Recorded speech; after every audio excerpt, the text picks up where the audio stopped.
बिगुल फूंक दिया गया है और नरेंद्र मोदी साहब देश के प्रधानमंत्री अपनी कुर्सी की पेटी बांध ले। और क्या वाकई अब सरकार के लिए, भाजपा के लिए अब मौसम बिगड़ने वाला है?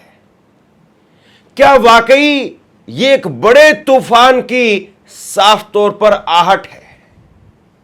खबर को जरा समझिए। खबर मैं आपके सामने रखूं उससे पहले एक लाइन आपके सामने रखता हूं।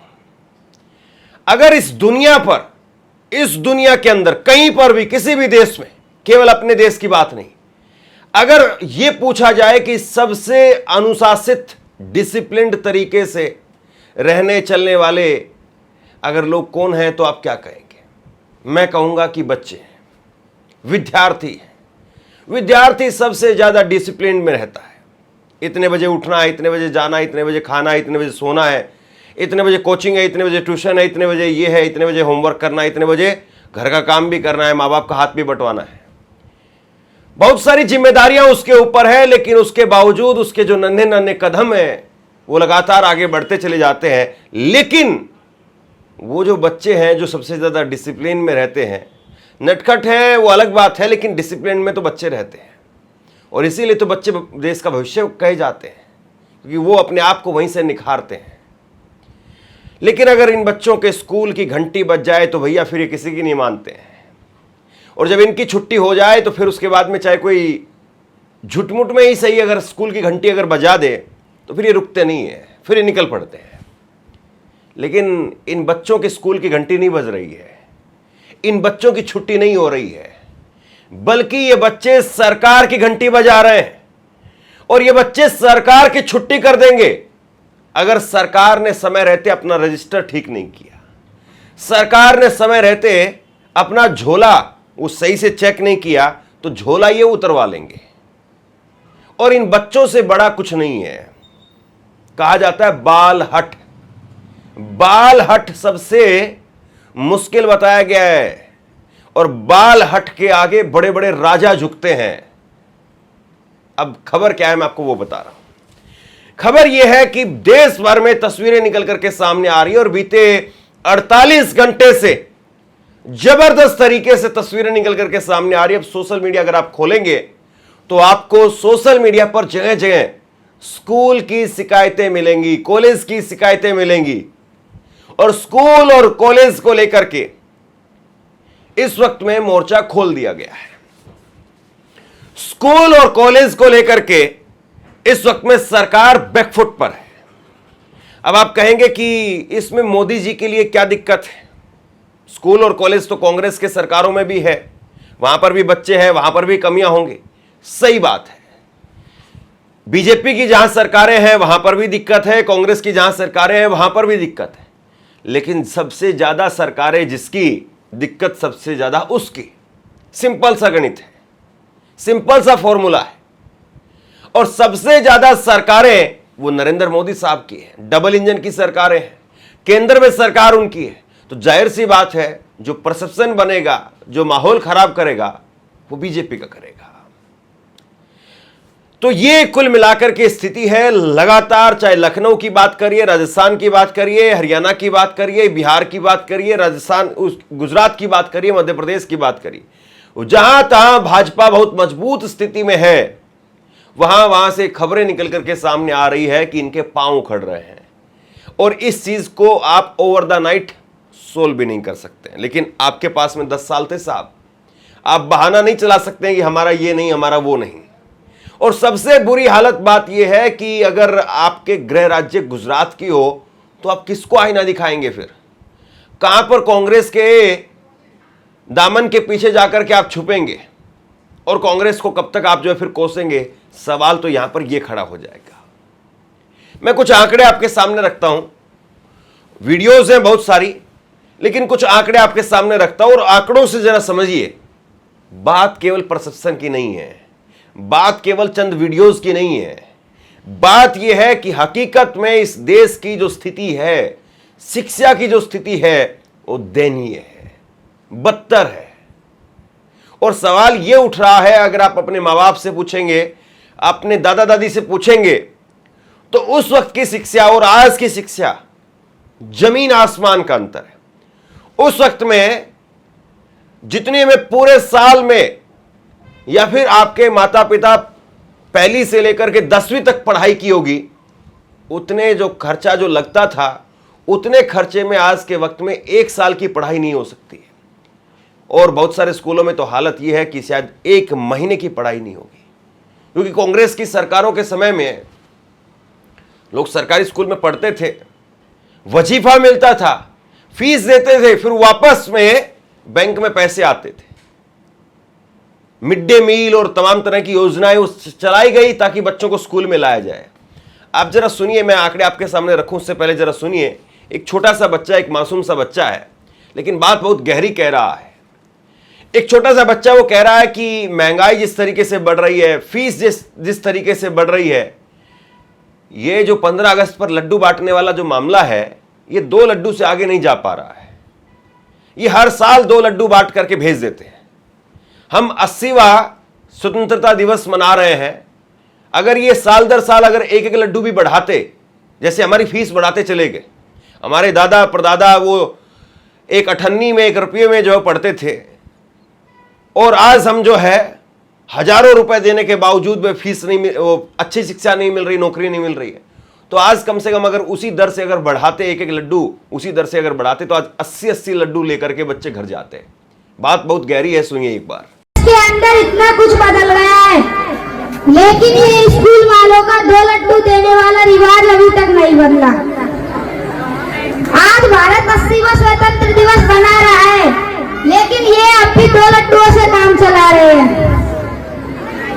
महंगाई की तरह अगर ये हर साल एक लड्डू भी बढ़ाते, तो आज हर बच्चा 80 लड्डू लेकर घर में घुसता। जिस प्रकार ये स्कूल वाले सिलेबस बढ़ाते हैं, स्कूल फीस बढ़ाते हैं, उस हिसाब से तो हर बच्चे को एक काजू कतली का डिब्बा मिलना चाहिए। स्कूल वालों, अपना ये पुराना सिस्टम सुधार लो, नहीं तो ये सब लड्डू लवर जंतर मंतर दिल्ली पर जाएंगे और इस बार प्रोटेस्ट पढ़ाई पर नहीं, मिठाई पर होगा।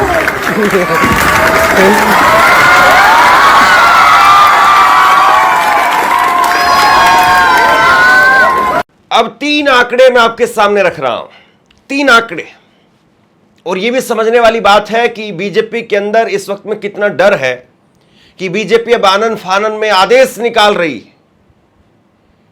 आंकड़े आपके सामने रखूं उससे पहले जरा ये तस्वीर देख लीजिए आप। राजस्थान के कई स्कूलों के अंदर से वीडियोस सामने आई। सीजेपी के जो पदाधिकारी हैं वो गए स्कूलों के अंदर, और अब सरकार ने फरमान जारी कर दिया है, और सरकार ने कहा कि भैया बिना हेडमास्टर प्रिंसिपल उसकी अनुमति के बिना कोई स्कूल के अंदर नहीं घुसेगा। आप स्कूल की 4 दीवारी, गाय भैंस जानवर जो वहां पर घुसते हैं, उसको रोकने के लिए तो आप खड़ी नहीं कर पाए, लेकिन सवाल अगर आप तक पहुंचने लगे तो आप फरमान जारी करने लगे। कितने स्कूल कॉलेज ऐसे होंगे जहां पर 4 दीवारी तक नहीं है, जहां पर पढ़ाने वाला टीचर नहीं है, पानी पीने वाले, या माफ कीजिए, पानी जो है वो पीने के लिए टंकी नहीं है, पानी नहीं है, जहां पर पंखा नहीं है, बिजली नहीं है, जहां पर और तो और जिसकी आप अनुमति की बात कर रहे हैं, बहुत सारे स्कूल तो ऐसे मिलेंगे जहां पर प्रिंसिपल नहीं है, हेडमास्टर नहीं है, लेकिन आपने फरमान जारी कर दिया। यह राजस्थान सरकार का फरमान है, और इसमें कह रहे हैं कि साहब प्रिंसिपल और हेडमास्टर की अनुमति के बिना आप स्कूल के अंदर नहीं घुस पाएंगे, अगर घुसेंगे तो कार्रवाई होगी। किस किस पर कार्रवाई करेंगे? बच्चे खुद स्कूलों के अंदर हैं, वही वीडियो बना करके ले आएंगे बाहर। किस किस पर कार्रवाई करेंगे आप? और इस देश में स्कूलों की हालत क्या है, अब ये बाहर भी आ रही है, पता सबको थी, लेकिन अब ये बात सबके सामने आ गई है, तो साहब हालत तो खराब हो जाएगी। अब जरा 3 आंकड़ों पर गौर कीजिए। भारत में स्कूलों की संख्या 2024-25 के अंदर UDIS और 2024 शिक्षा मंत्रालय के अनुसार सरकारी स्कूलों की जो संख्या है वो 10,05,752 है। वही प्राइवेट स्कूलों की जो संख्या है वो 3,45,878 है। कुल सरकारी और प्राइवेट स्कूल अगर दोनों मिलाकर के देखें तो 13,51,630 है। 10 लाख सरकारी स्कूल हैं, 3.5 लाख प्राइवेट स्कूल हैं। यह स्थिति है। स्कूलों में अगर आप देखेंगे तो आज भी सरकारी स्कूल 3 गुना ज्यादा हैं। क्यों? क्योंकि स्कूलों की सबसे ज्यादा जरूरत है। कॉलेज है तो ठीक है, एक जिले में 2 कॉलेज हो जाएंगे, 4 कॉलेज हो जाएंगे तो काम चल जाएगा, लेकिन भैया स्कूल तो ज्यादा होने चाहिए। और यह आंकड़ा अब भी कम है। यह आंकड़ा अब भी कम है क्योंकि स्कूल तो हर गांव में एक होना चाहिए, और स्कूल कम से कम इतना जरूर होना चाहिए कि वो गांव का बच्चा, बहुत सारे गांवों में, बहुत सारे जो है वो शहरों में ऐसे माहौल होता है कि बच्चा जो है दूर पढ़ने के लिए नहीं जा पाता, और स्कूल दूर पड़ता है इसलिए स्कूल छूट जाता है। लेकिन फिर भी 10 लाख और 3.5 लाख। इसके बाद में कॉलेज की संख्या अगर आप देखेंगे तो सरकारी कॉलेज, मामला यहां बिल्कुल पलट जाता है। सरकारी कॉलेज 7,944, तकरीबन 8,000 है, और वहीं प्राइवेट कॉलेज 38,524, 38,500 यहां पर प्राइवेट कॉलेज है। 5 गुने से भी ज्यादा यहां पर प्राइवेट कॉलेज हैं, और कुल कॉलेज की संख्या वो 46,468 है। ये 2023-24 का आंकड़ा है। 5 गुना से ज्यादा प्राइवेट कॉलेज हैं, और सबसे ज्यादा मार यहीं पर पड़ती है। हायर एजुकेशन के लिए अगर आप नहीं जाएंगे तो ठीक है, स्कूल कॉलेज में आप गए तो स्कूल कॉलेज में जाकर के आपने प्लस माइनस सीख लिया, लिखना सीख लिया, बोलना सीख लिया। स्कूल कॉलेज में आप गए तो आपको बेसिक ज्ञान हो गया, लेकिन हायर एजुकेशन आप जब लेंगे तभी तो आप प्रोफेशनल बनेंगे। हायर एजुकेशन जब आप लेंगे तभी तो आपके लिए नौकरी के दरवाजे खुलेंगे, वरना फिर आप ई रिक्शा चलाएंगे, पंचर की दुकान लगाएंगे, और क्या करेंगे आप कोई मोबाइल रिपेयर की दुकान खोल लेंगे, आप कोई कहीं पर जो है वो और कोई छोटा मोटा अपना रेडी खोमचे का काम करने लग जाएंगे, कोई और रेडी पटरी का काम करने लग जाएंगे। क्योंकि स्कूल में आपको क्या सिखाई देता है? स्कूल में जो है वो मोटे तौर पर बेसिक शिक्षा होती है, पढ़ना लिखना बोलना, एक डिसिप्लिन, और उसके साथ में अगर बहुत सारी जगह पर आप जाकर के देखेंगे तो शायद ऐसी स्थिति है कि वहां पर टीचर नहीं है या दूसरे और संसाधन नहीं है, और बड़ी क्लासों के बच्चे वो देश के राष्ट्रपति का नाम नहीं बता पाएंगे, क्योंकि आपने एजुकेशन का सिस्टम इस तरीके से बनाया है। और आप अब कह रहे हैं कि साहब हम एआई लेकर के आएंगे। अब मोदी जी को पहले एक बार सुन लीजिए आप, और जो कह रहे हैं कि हम एआई के जरिए 1 करोड़ युवाओं को ट्रेनिंग देने का काम करेंगे। अब नौकरी वोकरी की बात नहीं करते हैं, क्योंकि उनको पता है भैया नौकरी पर बात करना पैर पर कुल्हाड़ी मारना, फिर 2 करोड़ नौकरियां याद आ जाएंगी। मतलब समझ में नहीं आता है। एआई तो आज के वक्त में हर किसी के पास में होना चाहिए, और एआई तो जो है वो हर किसी के काम का ही है। अगर कोई बच्चा फौज पुलिस की तैयारी कर रहा है, कोई बच्चा सिविल सर्विस की तैयारी कर रहा है, कोई बच्चा अगर कोई टेक्नीशियन बनना चाहता है, आईआईटी में जा रहा है, आईटीआई में जा रहा है, कहीं पर भी जा रहा है, हर फील्ड में आज के वक्त में एआई है साहब। घर में महिला काम कर रही है उसके लिए भी एआई है, खेत में किसान काम कर रहा है उसके लिए भी एआई है। तो एआई तो सबके लिए है। और अब आप बात भी कर रहे हैं तो कितनी बात कर रहे हैं? सिर्फ 1 करोड़ युवाओं की बात कर रहे हैं। हालांकि आपका एक बार जरा बता देते तो अच्छा लगता। वो स्किल इंडिया का क्या हुआ? Skill India, startup India, make in India, कितनी जो है वो बातें कही जाती थी, उनका भी बता देते। एक और आपको याद होगा मोदी जी ने बात की थी कि इंटर्नशिप करवाएंगे हम। जब राहुल गांधी ने 2024 के चुनाव में कहा कि भाई हम पहली पक्की नौकरी करेंगे, पहली पक्की नौकरी होगी कॉलेज स्कूल पास आउट करने के बाद में, तो मोदी जी उसके काउंटर में लेकर के आए थे, और वो भी इसी तरीके से लाल किले से ही घोषणा हुई थी। और उसमें कहा गया था कि हम इंटर्नशिप करवाएंगे 20 लाख। कहां गए साहब वो? कितने बच्चों ने किया? आपके गली मोहल्ले में कितने बच्चों को मिल गया? और उस वक्त में भी हमने आंकड़ा बताया था कि किसी कंपनी में वो पॉसिबल ही नहीं है। तो अब आप उठा करके ले आए हैं साहब कि हम ट्रेनिंग करवाएंगे। सुनिए एक बार। मेरे प्यारे देशवासियों, हमारे मध्यम वर्गीय परिवारों के सामने एक बहुत बड़ा बोझ बन चुका है कोचिंग क्लासेस की स्पर्धा। हर माँ बाप को लग रहा है कि कोचिंग क्लास में बच्चे को नहीं भेजा तो हम प्रतिष्ठित परिवार नहीं है। इन गरीब और मिडिल क्लास परिवारों की हम चिंता करते हुए हजारों करोड़ रुपए का उनका खर्च है वो भी बचे, बेटे भी अपने आसपास रह सके, उनकी देखभाल हो सके, परिवार पर आर्थिक बोझ न आए। और इसलिए हमने युवाओं के लिए विभिन्न परीक्षाओं की फ्री ऑनलाइन कोचिंग हमने करने का निर्णय किया है। डिजिटल पब्लिक इंफ्रास्ट्रक्चर है, हमारे पास उत्तम टैलेंट है, टीचर्स हैं, उन संसाधनों को जोड़ करके हम देश के नौजवानों को फ्री कोचिंग देने का एक पूरा नेटवर्क हम खड़ा करने वाले हैं। मेरे प्यारे देशवासी, अब जो ये ट्रेनिंग देने की बात कर रहे हैं, इनको बेसिक नहीं पता है और ऐसी ऐसी लफ्फाजी, ऐसी ऐसी बातें कही जाती है कि सुनने में लगता है कि वाह कितना शानदार है, अब तो देश जो है बस बदल जाएगा। और उसके बाद में हमारे यहां के लड़के पूछेंगे क्या कहता था अमेरिका, वो वाला जो मीम आपने देखा होगा। मतलब अब बस कुछ ही देर की बात है, उसके बाद में हम विश्वगुरु बन जाएंगे। अगले 1 घंटे में जो है घड़ी की सुई टिक टिक करते हुए और अलार्म बजेगा, विश्वगुरु विश्वगुरु विश्वगुरु विश्वगुरु। हकीकत ऐसी नहीं है साहब, आंकड़ों पर गौर कीजिए। भारत में स्कूल छोड़ने वाले बच्चे, इसमें सरकारी स्कूल के बच्चे भी हैं और प्राइवेट स्कूल के बच्चे भी हैं, करीब 61 लाख बच्चे अनुमानित है, पहली कक्षा से लेकर के और 10वीं कक्षा तक ये ड्रॉप आउट कर देते हैं, स्कूल छोड़ देते हैं। और इसमें देखिए आप, सबसे इंटरेस्टिंग आंकड़ा क्या है, सरकारी स्कूल में जो पहले 12 करोड़ 75 लाख बच्चे थे, वो घट करके 11 करोड़ 89 लाख बच्चे रह गए हैं। यानी 85 लाख 90 हजार बच्चे उन्होंने स्कूल छोड़ दिया है। प्राइवेट स्कूल के अंदर पहले 9 करोड़ बच्चे थे और अब बढ़ करके 9 करोड़ 89 लाख हो गए हैं, यानी 88 लाख 30 हजार बच्चे यहां पर प्राइवेट स्कूल में बढ़ गए हैं। अब यहां समझने वाली बात यह है, एक तो सरकारी स्कूलों में व्यवस्था नहीं है, दूसरा यह है कि सरकारी स्कूलों में पढ़ाई नहीं है, तीसरा यह है कि कुछ ऐसे बच्चे हैं जो अब आगे पढ़ पाने की कंडीशन में ही नहीं है। कुछ तो माँ बाप ऐसे हैं जो ये देखते हैं कि भैया सरकारी स्कूल में तो बहुत बुरी हालत है, टीचर ही नहीं है पढ़ाने के लिए, बच्चे जमीन पर बैठते हैं ठंड के अंदर, या गर्मी में लाइट नहीं है, बिजली नहीं है, तो वो प्राइवेट स्कूल में भेज देते हैं।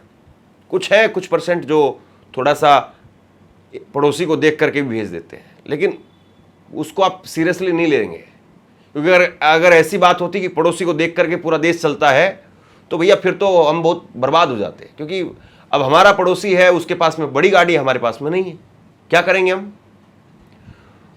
तो कुछ बच्चे तो ऐसे हैं जो माहौल के मारे हुए हैं और उनको उनके माँ बाप शिफ्ट कर रहे हैं प्राइवेट में, लेकिन कुछ बच्चे ऐसे हैं जिनको लग रहा है कि भैया कुछ नहीं होने वाला है, रेडी खोमचे की दुकान लगानी पड़ेगी, कुछ नहीं होने वाला है, कहीं पर ई रिक्शा ही चलाना पड़ेगा, और कुछ नहीं हो रहा है, वो 6ठी 8वीं करके और उसके बाद स्कूल छोड़ दे रहे हैं।